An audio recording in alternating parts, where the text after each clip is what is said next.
Hi guys! Ever seen a defender pulled away from a key square and the whole position collapses? It's a deflection. A deflection means forcing an opponent's piece from its defensive duty.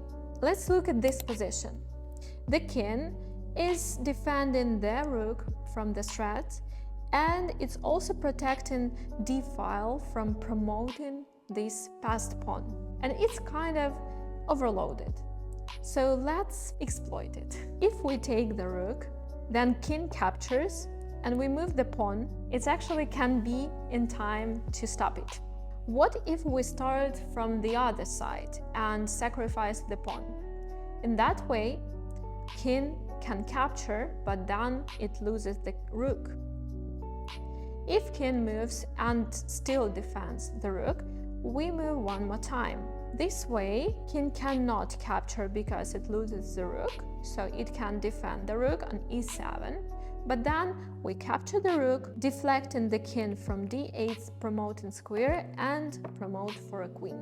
In this position, black king is in danger. It has no escaping square, no window, so that's why we can try to exploit the back rank, moving somewhere rook e8 or queen b8 maybe. That's the ideas. And also queen and knight are both attacking this square, g7 square. So if the queen is not here, queen will deliver checkmate, queen g7 under defense of the knight. So how actually we can combine these two ideas? We can try to move the rook on e8, but bishop can take, but then we can take with our rook, giving another check, and queen has to take in order to protect the king, but then queen was overloaded because it was protecting a key square on e8 and also g7 square. So that way we will deliver checkmate. Let's see, rook e8 check, it takes, rook takes, and queen takes, and no more protection of g7 square, so it's a checkmate. If this idea doesn't work for some reason, we should try another way. We should try calculating this attack, queen g7 first. Maybe it works. Maybe it works, and eventually we could move on the back rank and deliver checkmate there.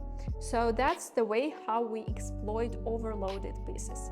Now we are playing with black pieces, and black has a strong passed pawn here, which cannot promote at the moment because rook is defending the promotion square. If we move the rook, we will just lose this pawn.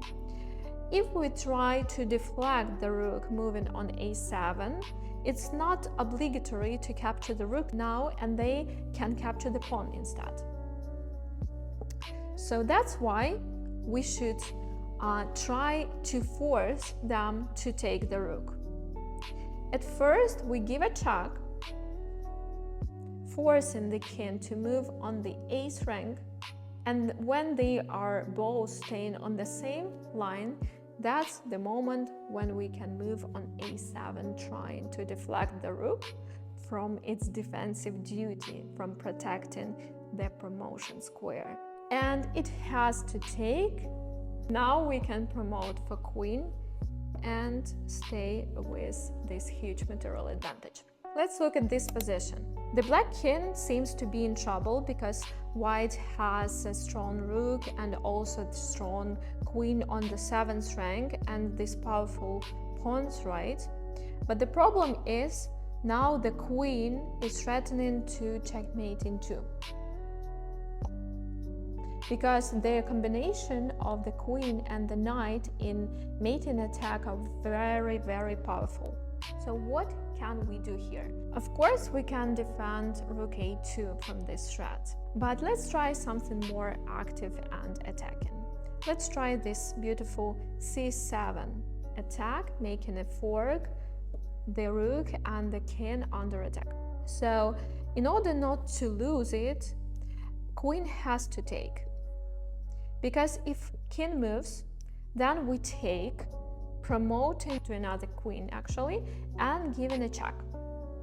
So that's why the queen has to take, And if we take king takes its only trade and black has an extra knight, so let's try to win this queen. How can we win it? We can try to deflect the king from defending the queen. Rook a8 for that reason. King moves in order to still protect the queen, and we continue this idea, deflecting the king from protecting the queen, and this way it's also a fork, so we easily win the rook, also having a huge material advantage and also giving a checkmate very soon. Next time you play, look for overloaded defenders. They are your best targets for deflection. Wishing you beautiful games.